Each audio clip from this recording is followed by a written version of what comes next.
itu pengeluarannya dari kita yang belanja, kalau G itu yang keluarin pemerintah. Sengaja dibedain karena memang kapasitas pemerintah dan masyarakat sipil itu berbeda gitu. Nah, sedangkan ekspor dan impor, kenapa ekspor harus dihitung? Padahal kan itu kita, mungkin teman-teman ada yang masih ingat nggak perbedaan ekspor dan impor itu apa?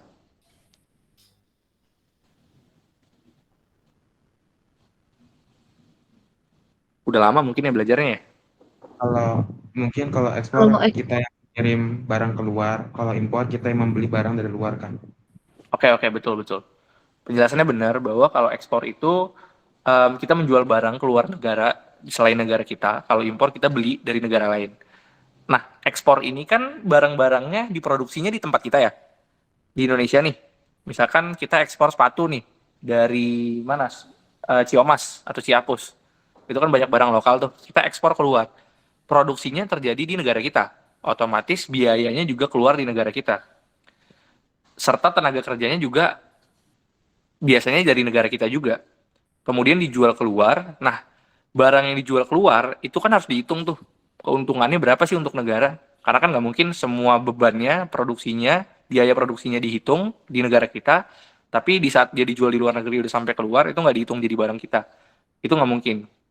Jadi di saat dia keluar, terjadi transaksi di negara Malaysia atau negara Amerika misalkan, itu tetap dihitung sebagai pendapatan negara. Dan mostly kalau misalkan kita ngomongin ekspor, pasti barangnya di saat nyampe ke negara lain akan jauh lebih mahal karena adanya tarif gitu loh.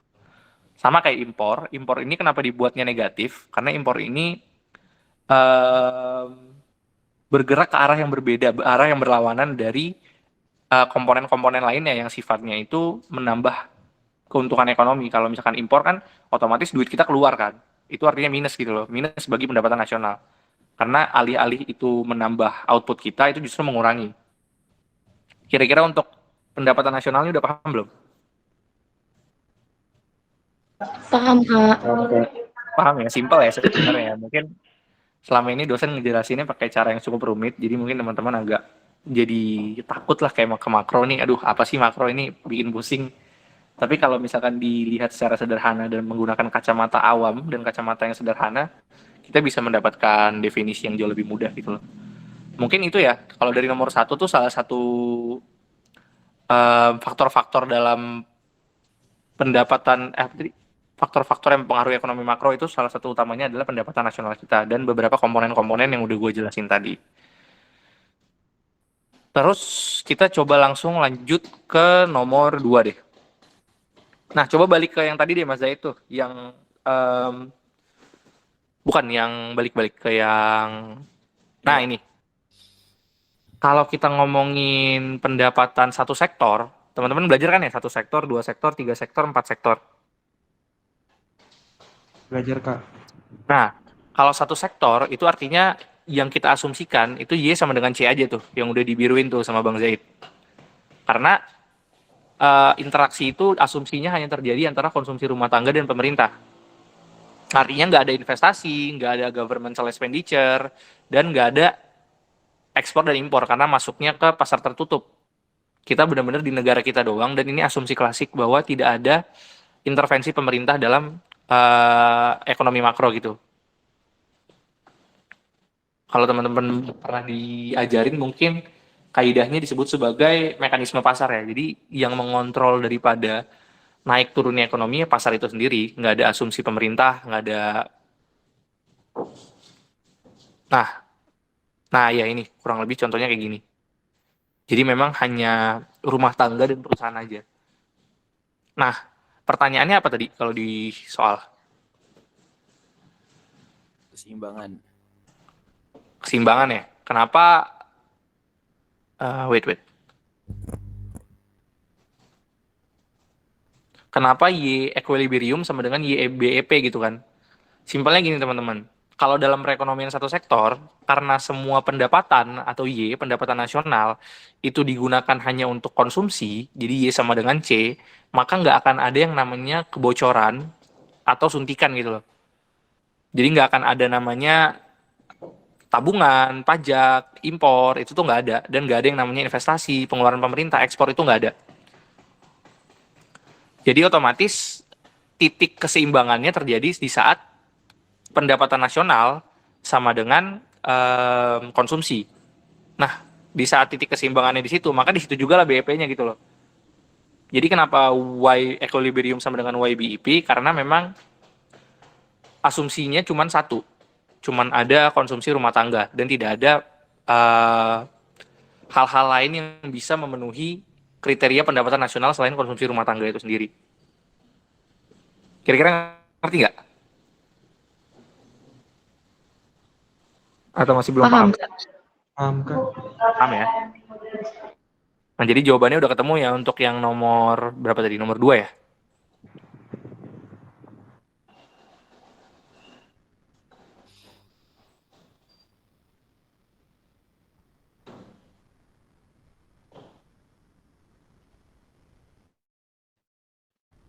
Kalau nomor 2 udah clear, kita coba ke nomor 3 deh. Nomor 3, nah ini cukup rumit nih. Buktikan bahwa multiplier I investasi, K investasi, K multiplier sama dengan 1/1 min B. Apa artinya gitu loh. Gimana cara kita membuktikan ini? Sebenarnya, mungkin boleh buka ini kali ya, Mas Zaid, Excel-nya, Iya. yang multiplier. Nah, ini boleh di zoom sedikit nih. Mungkin teman-teman ngelihat ini serem banget ya. Apa itu ada min B, ada 0, ada apa. Jadi, sebenarnya multiplier effect itu teman-teman adalah dampak yang diharapkan pemerintah di saat mereka melakukan, maaf ya teman-teman, berisik, minta pindah tempat dulu.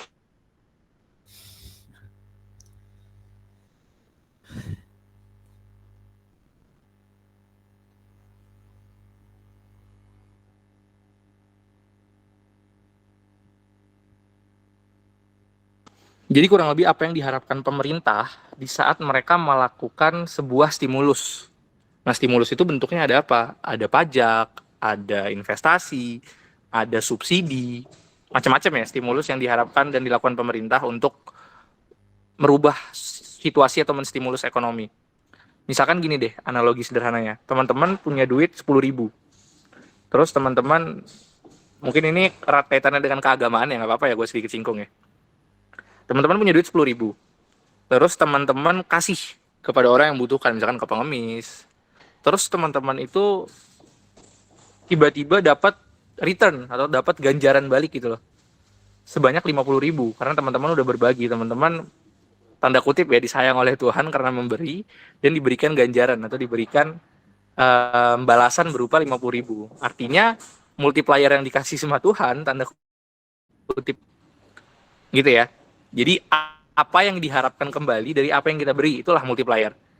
Misalkan contohnya nih, kita pakai persamaan konsumsi tuh. C sama dengan A plus BY kan biasanya. A itu 1.000.000, B itu 0,75. Ini kita ambil contoh dulu ya. Nanti mungkin angka ini datangnya dari mana bakal dijelasin.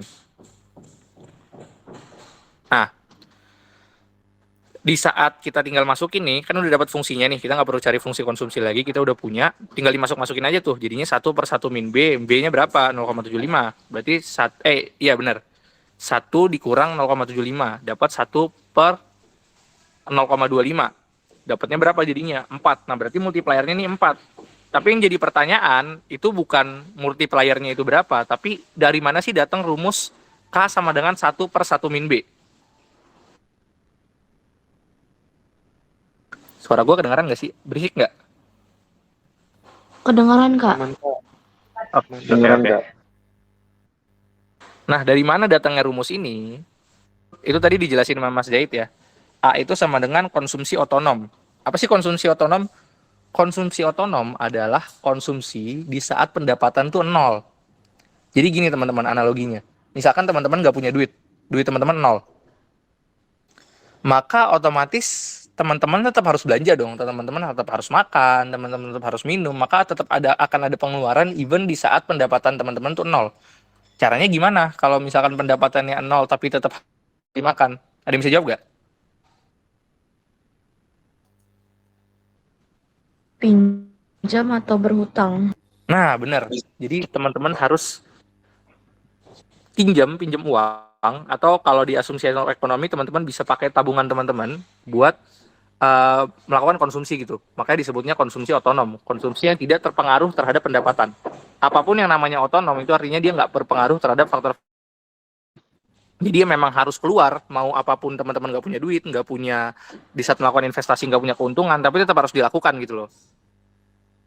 Sedangkan MPC, B sama dengan MPC. MPC itu apa? MPC adalah marginal propensity to consume, atau kecenderungan meningkatkan konsumsi di saat pendapatan teman-teman meningkat. Misalkan teman-teman awalnya pendapatan 1 juta, belanjanya cuma 200.000, tiba-tiba teman-teman punya duit tambahan nih, naik gaji jadi 2 juta. Otomatis kan konsumsinya naik juga, nggak mungkin konsumsinya nggak naik. Konsumsi naik juga pasti pendapatan atau savings teman-teman, tabungannya juga bakal naik, walaupun mungkin pendapatan akan jauh lebih banyak naiknya. Sepakat ya? Kira-kira gitu Pakat. kalau MPC itu. Jadi di saat pendapatan naik sekian, konsumsinya naiknya berapa? Itu tuh adalah marginal propensity to consume.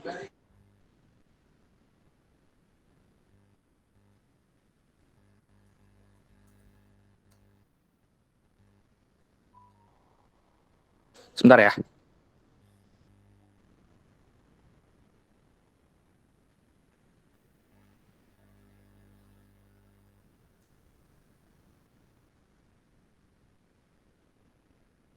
Mungkin boleh turun ke bawah, Pak, untuk ngejelasin itu rumus datangnya dari mana, karena itu yang ditanyain kan ya.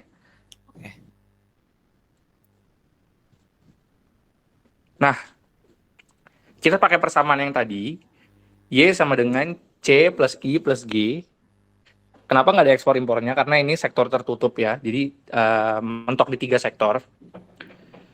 Kita bisa asumsikan pakai rumus konsumsi, fungsi konsumsi, C sama dengan A plus BY. Sama TX itu adalah tax, pajak ya. Sama TR itu adalah transfer payment. Bener nggak ya? Bener nggak sih Bang Zaid? Pokoknya TR subsidi dari pemerintah. Kenapa Kak, kalau misalkan TX itu atau TX 0, kenapa semuanya dienolin? Karena ini otonom ya teman-teman. Kita pakai asumsi otonom karena tetap bakal terjadi walaupun nggak ada pendapatan. Kenapa TX 0-nya itu minus, Kak? Terus kenapa TR 0-nya itu plus plus Y atau plus ke pendapatan? Kenapa TX 0-nya minus ke pendapatan? Karena asumsinya gini, teman-teman. Semakin tinggi pajak, maka semakin kecil kemungkinan orang untuk berbelanja. Kalau semakin tinggi pajaknya, orang lebih pilih, oh yaudah deh gue nggak usah belanja dulu karena pajaknya naik. Atau gue perkecil deh belanja gue karena pajaknya naik. Artinya itu akan berdampak minus terhadap pendapatan. Terus kenapa di subsidi itu jadinya plus Y? Karena di saat subsidi makin tinggi, otomatis barang lebih murah. Misalkan subsidi BBM, yang awalnya Pertamax itu harganya 20.000, di saat pemerintah kasih subsidi jadi 15.000, itu pasti akan plus ke pendapatan nasional karena konsumsinya meningkat otomatis. Karena harga barangnya jauh lebih murah dengan disubsidi. Kayak minyak goreng waktu itu sempat ngalamin kelangkaan. Itu disubsidi sama pemerintah. Governmental spending keluar duit, subsidi pemerintah, otomatis orang-orang baru mau beli lagi karena harganya jauh lebih murah dan jauh lebih terjangkau. Itu kenapa muncul minus dan plus itu dari situ sebenarnya. Dan otonom, investasi yang udah dijelasin tadi, dan governmental otonom. Semuanya diotonomin nih. Terus kita lanjut ke bawahnya, kita masukin persamaannya, Y sama dengan C plus I plus G. Terus masukin aja, C itu kan A plus BY ya. Terus plus I0, G0.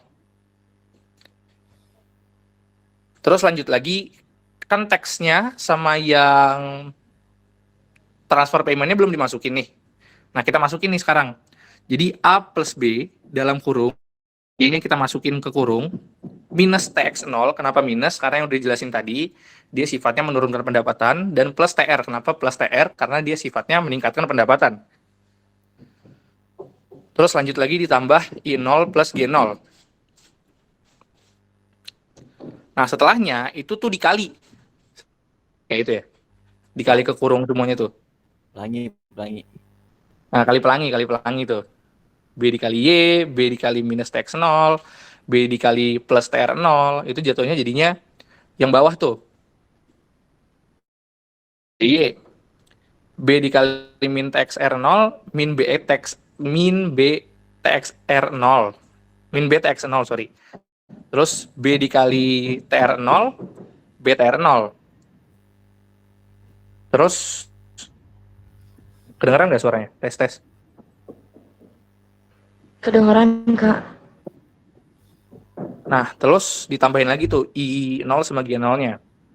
Nah, terus kita cari yang sama-sama punya Y itu apa? Selain Y yang ada di depan, selain Y sama dengan. Ada BY ya. Untuk kita eliminasi yang cuma Y, yang cuma punya Y itu kan BY. Nah, BY-nya kita geser ke kiri, pindah ruas jadi minus. Tujuannya pindah ruas biar apa? Biar kita hilangin gitu loh. Supaya persamaannya jauh lebih sederhana. Jadi Y min BY, karena udah pindah ruas dari plus BY ke min BY, tinggal ikutin aja, sama dengan A dikurang B min B TX0, 0.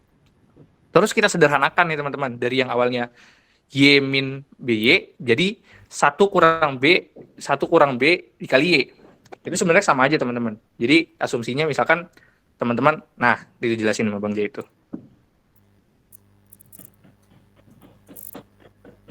Nah, jadi semuanya sama-sama dikali Y, maka dapat tuh hasilnya. Bentar ya guys, ada telepon masuk bentar.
Sorry teman-teman, keputus tadi ada yang nelpon.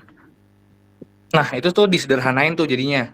1 kali Y sama min B kali Y itu sama aja kan hasilnya, sama dengan Y min BY.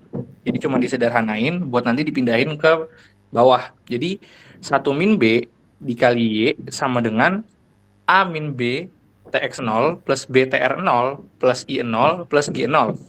Tinggal dipindah ruas tuh, dari yang awalnya di kiri ke bawah. Dari yang awalnya perkalian, jadi pembagian, dipindahin ke bawah.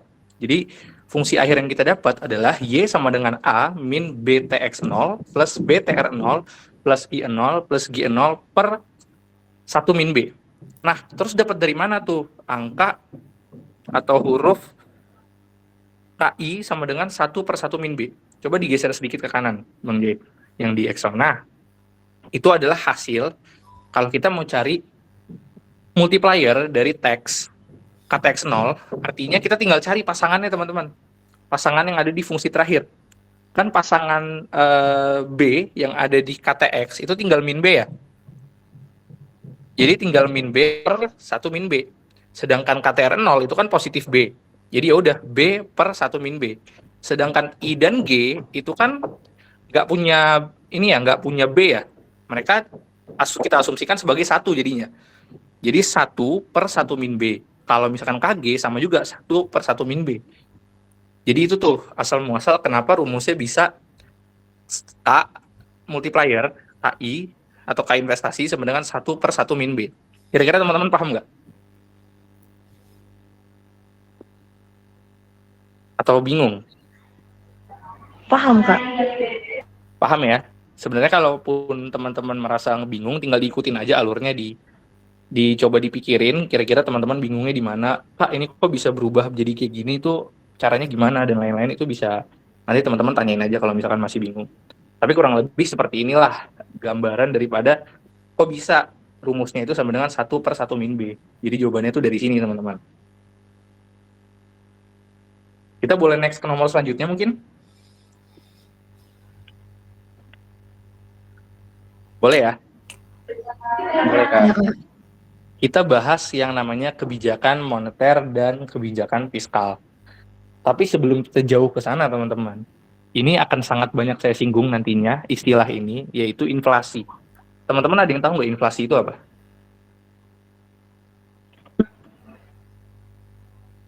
Ada yang paham nggak?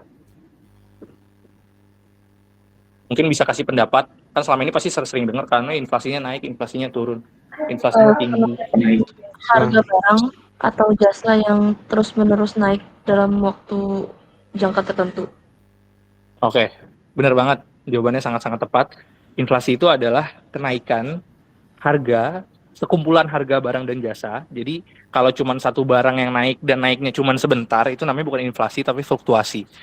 Jadi kalau misalkan harga barang-barang di pasar, harga barang-barang sembako, harga barang-barang kebutuhan itu tiba-tiba naik drastis, dan naiknya itu naik sedikit pun bisa disebut inflasi ya. Naik, pokoknya harganya naik ya, secara konsisten dan dalam waktu tertentu, nggak cuma sehari atau nggak cuma beberapa menit, itu artinya sedang terjadi yang namanya inflasi. Nah, inflasi ini itu tuh dibagi jadi dua teman-teman. Ada yang satu disebut demand pull inflation atau inflasi tarikan permintaan, dan cost push inflation atau inflasi dorongan harga. Kita mulai dari inflasi tarikan permintaan dulu deh. Inflasi tarikan permintaan ini terjadi ketika pendapatan masyarakat tuh meningkat. Jadi mungkin teman-teman sering tahu ya bahwa pastikan setiap tahunnya itu pendapatan masyarakat tuh meningkat. Even itu dari hasil kenaikan UMP, UMR atau apapun, atau di saat biasanya kalau misalkan kenaikan yang bersama-sama, kenaikan secara agregat itu ya kenaikan UMP ya teman-teman. Oh, misalkan di tanggal sekian buruh-buruh itu pada demo, hari buruh demo, tingkatkan pendapatan kami, tingkatkan gaji kami, tingkatkan upah kami, dinaikinlah sama pemerintah. Ini asumsi ya, dinaikin sama pemerintah, dan di saat peningkatan itu pendapatan itu meningkat, kalau kita balik ke asumsi yang tadi, MPC, otomatis konsumsi juga meningkat, benar nggak? Tuh. Benar ya, konsumsi meningkat. Nah, peningkatan konsumsi ini kita asumsiin deh, misalkan teman-teman di saat teman-teman jadi pengusaha nih, terus orang-orang itu pada belanja lebih banyak dari sebelumnya, permintaannya itu meningkat. Permintaan atas misalkan teman-teman jual martabak manis deh, jual martabak manis, tiba-tiba peningkatan atas permintaan martabak manis tuh sangat-sangat signifikan karena peningkatan pendapatan masyarakat. Kira-kira sebagai pengusaha teman-teman berani nggak untuk naikin harga di saat peningkatan permintaan? Harus berani, Kak. Berani dong, karena asumsinya, oh produk gue laku nih, ya udah gue naikin aja deh biar gue untung. Asumsinya akan terus seperti itu kalau dalam pasar. Nah, di saat barang naik, di saat produsen ikut menaikkan harga gara-gara permintaan yang meningkat, kita kasih contoh simpel deh, menjelang Lebaran. Teman-teman sempat pernah sering nanya nggak sih kok di saat Lebaran barang-barang tuh naik ya? Harga bahan-bahan pokok, bahan-bahan lain itu tuh pada naik semua. Kira-kira kenapa? Karena di saat Lebaran itu ada yang namanya THR. Hampir seluruh Indonesia Raya, satu Indonesia nih, itu tuh dapat THR, dapat tunjangan hari raya. Nah, di saat mereka dapat tunjangan, otomatis mereka kan konsumsi lebih banyak daripada bulan-bulan sebelumnya. Karena mereka pegang uang lebih gitu loh daripada biasanya. Nah, di saat mereka pegang uang lebih, pasti mereka akan konsumsi buat belanja barang-barang pokok lebih banyak dari kebutuhan sebelumnya. Karena mungkin rumahnya bakal banyak tamu, untuk merayakan hari kemenangan, dan lain-lain, mereka belanja lebih banyak. Di saat kita belanjanya lebih banyak, produsen ngelihat itu, oh ya udah, gue naikin aja harganya, atau naik sedikit atau naik banyak juga kalian tetap belanja kan. Nah, itu adalah potensi yang dilihat oleh produsen di saat Lebaran. Ini contoh ya, di saat Lebaran. Di saat THR dan orang belanja berlebih sehingga penjual akan meningkatkan harganya. Itu contoh dari demand full inflation. Dan di saat harga meningkat, ya balik lagi. Inflasi tadi kan adalah peningkatan harga barang selama periode tertentu. Artinya di saat produsen itu meningkatkan harganya, otomatis inflasi terjadi. Terjadi kenapa? Karena demand full inflation. Karena tarikan permintaan. Permintaannya tiba-tiba naik, melonjak tinggi gitu loh, dari yang sebelumnya. Kira-kira teman-teman paham nggak untuk demand full inflation?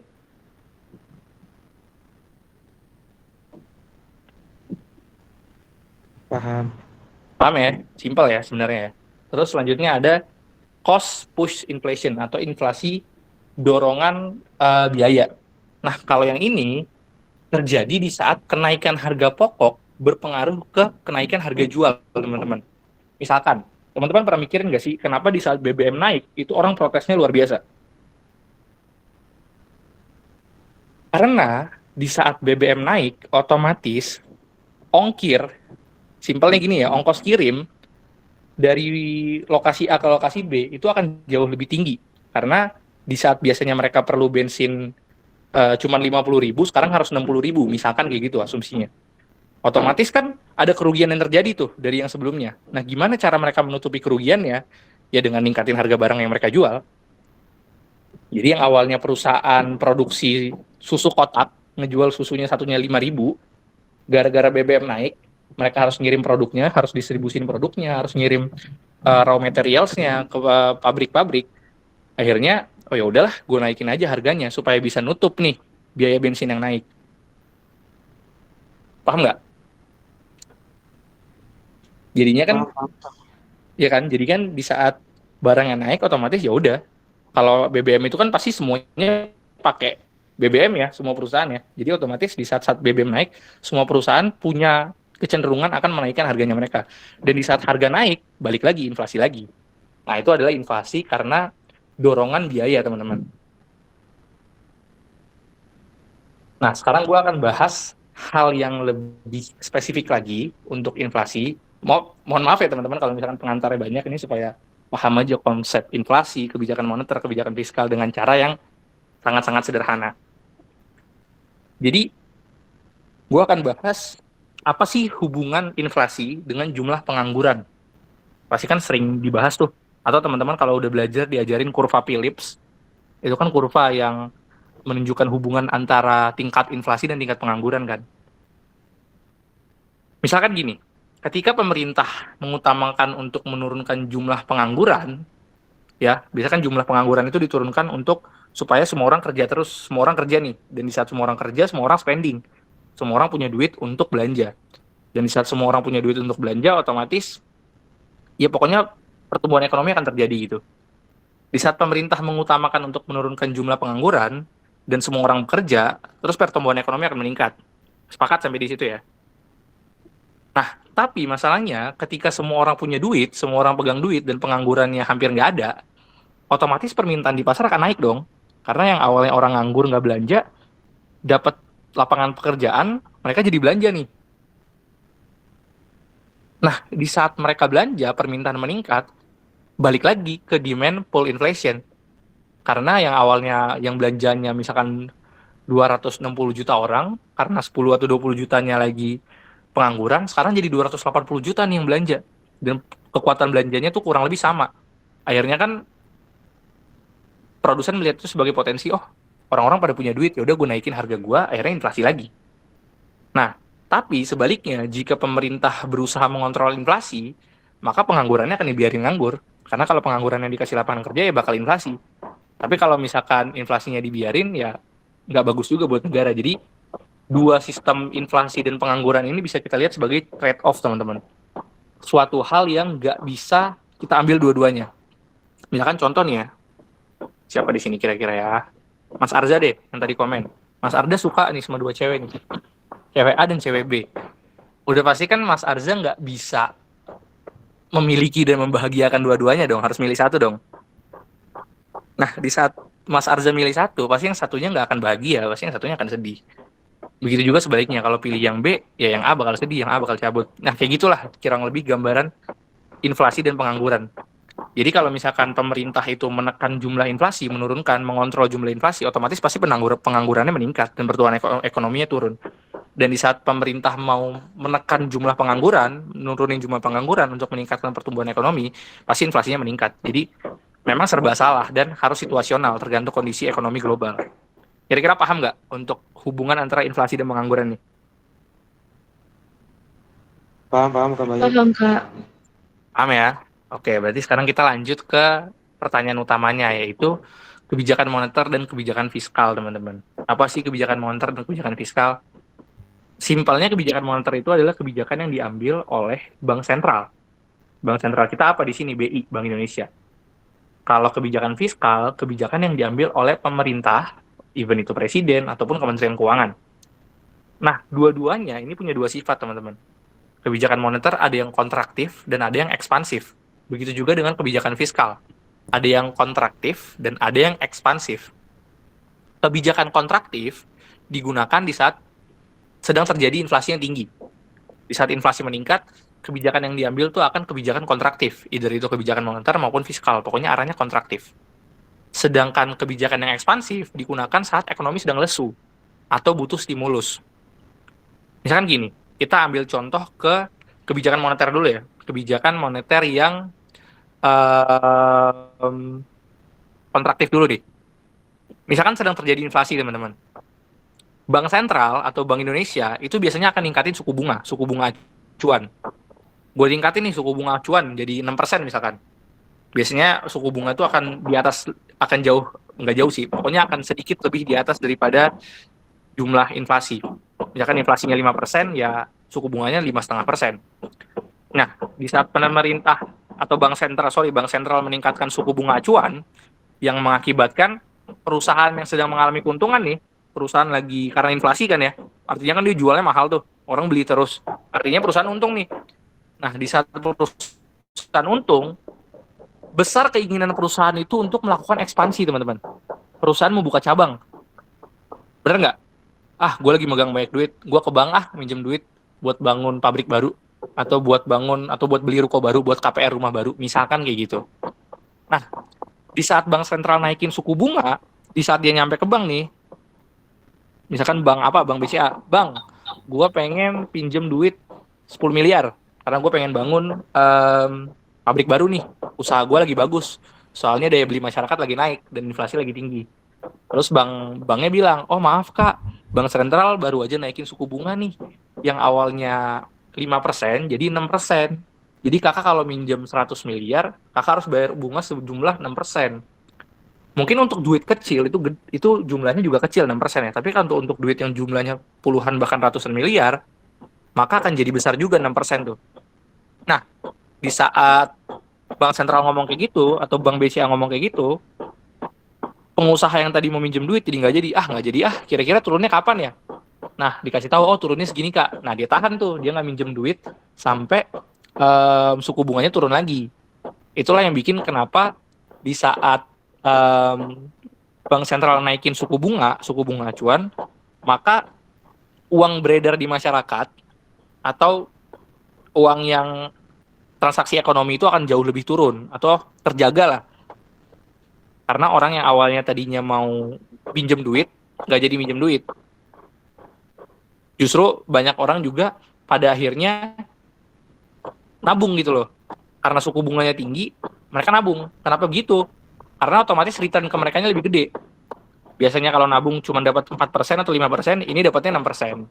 Deposito dapatnya 6%, ini naiknya 7%. Jadi alih-alih mereka spending, mereka jadinya nabung. Kalau misalkan sedang inflasi dan suku bunga dinaikin. Nah, sebaliknya, kalau kondisi ekonominya lagi lesu, maka kebijakan yang diambil itu kebijakan ekspansif. Yaitu kalau tadi naikin suku bunga, kalau sekarang nurunin suku bunga. Nah, saat suku bunga ini turun, yang diharapkan terjadi adalah pengusaha-pengusaha dan calon-calon pengusaha itu minjem uang buat bikin cabang baru dan bikin usaha baru. Karena orang-orang yang tadinya datang ke bank untuk pinjam duit di saat tadi suku bunganya masih tinggi, kan jadi dia nanya tuh kira-kira kapan turunnya ya. Nah, dikasih tahu turunnya kapan. Nah, di saat turun baru tuh mereka minjem duit. Nah, di saat mereka minjem duit, mereka bangun usaha. Nah, di saat mereka bangun usaha, terbuka lapangan kerja baru. Dan di saat terbuka lapangan kerja baru, otomatis akan berdampak ke pertumbuhan ekonomi. Kira-kira paham nggak teman-teman? Dampaknya.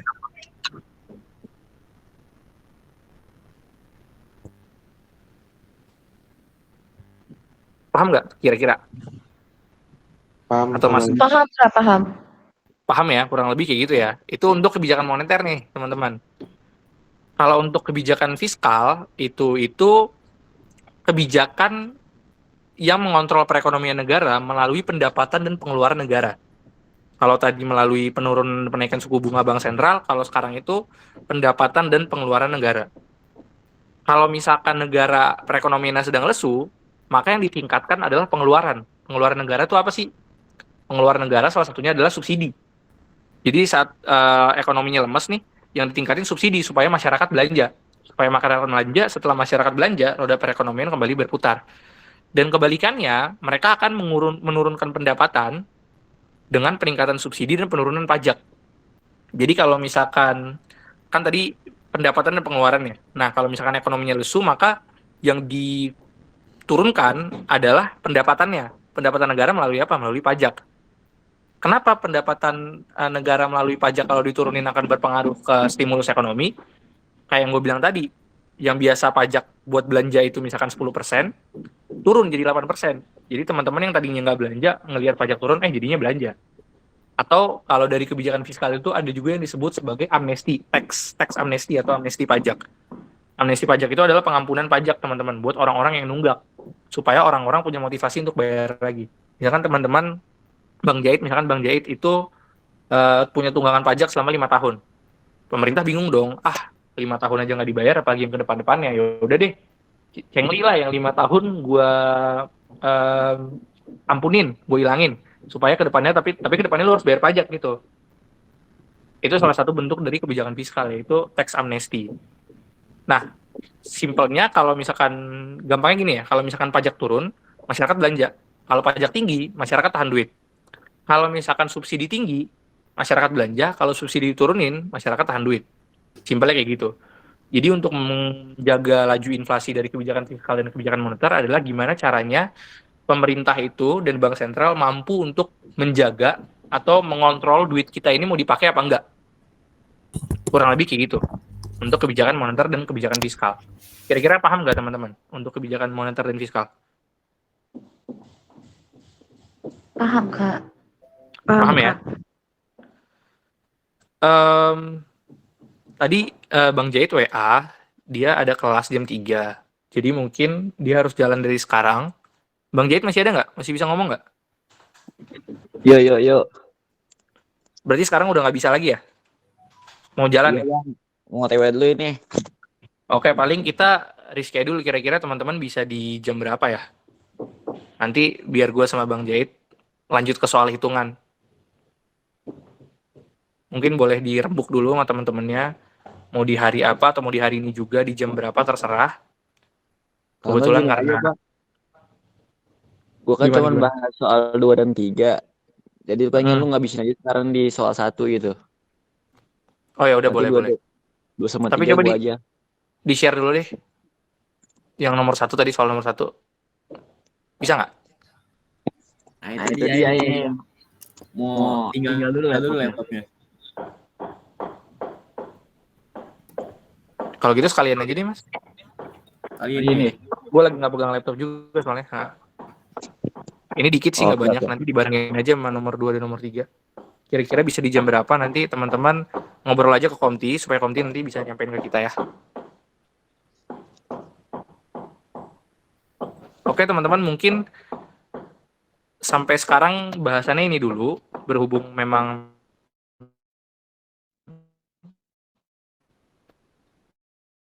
hal yang harus dibahas tuh. Jadi kita sudah tutornya satu sibuk mungkin, jadi gue nggak bisa sendiri mungkin karena ada beberapa. Semoga teman-teman bisa paham.